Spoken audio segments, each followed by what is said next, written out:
Marami pang Chinese military uniforms na na-recover sa iligal na pogo sa Porac, Pampanga. Patuloy ding inaalam kung may mga nangyaring patayan sa loob nito. Magbabalita, Simon Gualvez. Sa patuloy na search operation sa Lucky South 99 Pogo Hub sa Porac, Pampanga, bagong set ng Chinese military uniforms ang nakita. Meron pang military boots at tila military badge. Natin alam kung ito ba talaga katotohanan na ginagamit o binili lang kung saan o ginagamit lang sa cosplay o whatever. But we are not ruling na ginagamit na ito kagad dito. Bago yan, nitong mga nakarang araw, 6 na Chinese military uniforms na ang na-recover sa Pogo Hub. Ipinakita ng News 5 ang mga larawan ng uniforme sa military expert na si Jose Custodio at ito ang masasabi niya. They may be authentic Chinese uniforms but doesn't necessarily prove anything. Kasi it could be said that, baka isa sa mga to military enthusiast, baka isa sa mga ito nagka-cosplay, o baka isa sa mga to nag-airsoft. Suspetsa ng Presidential Anti-Organized Crime Commission o PAOK, gamit ito ng mga pogo enforcer o torturer. Kasi yan ang isa sa mga katangian. Ano mga enforcer, kailangan na may ex-military ka o kaya dati kang nasa serbisyo. Yun ang kinukuha nila mga taga-torture minsan o kaya yung taga-kidnap o kaya yung taga-gawa ng mga krimen para sa kanila. Eksklusibo namang nakuhanan ng News 5 ang 25 rounds ng bala ng baril sa Building 34 ng Pogo Hub.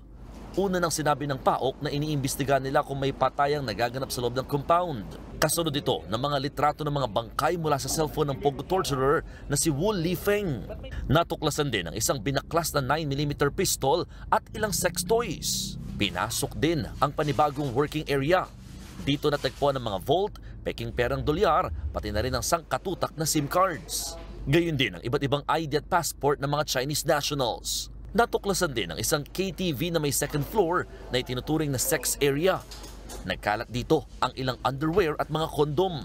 Tiniyak naman ng CIDG na wala ng tao sa loob ng mga gusali. Kasabay niyan, nakuha rin ng News 5 mga dokumento na nagpapatunay na pinayagan ng Porac LGU ang pagpapagawa ng pasilidad noong 2019. May certificate of no objection din ito mula sa lokal na pamahalaan.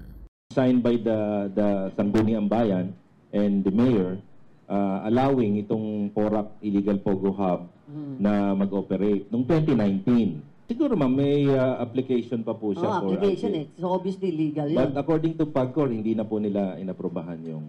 That was dated 2019 ma'am. Siguro ma'am, simula noong 2019, lumaki na po siya ng lumaki.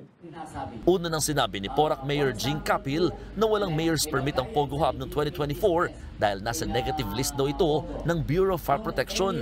Para naman kay Defense Secretary Gilbert Chodoro, banta sa national security ang mga sindikatong ito na nagpapanggap umanong Pogo workers. Kaya kailangan na umano itong aksyonan. Ako, Simon Gualvez, para sa 1PH.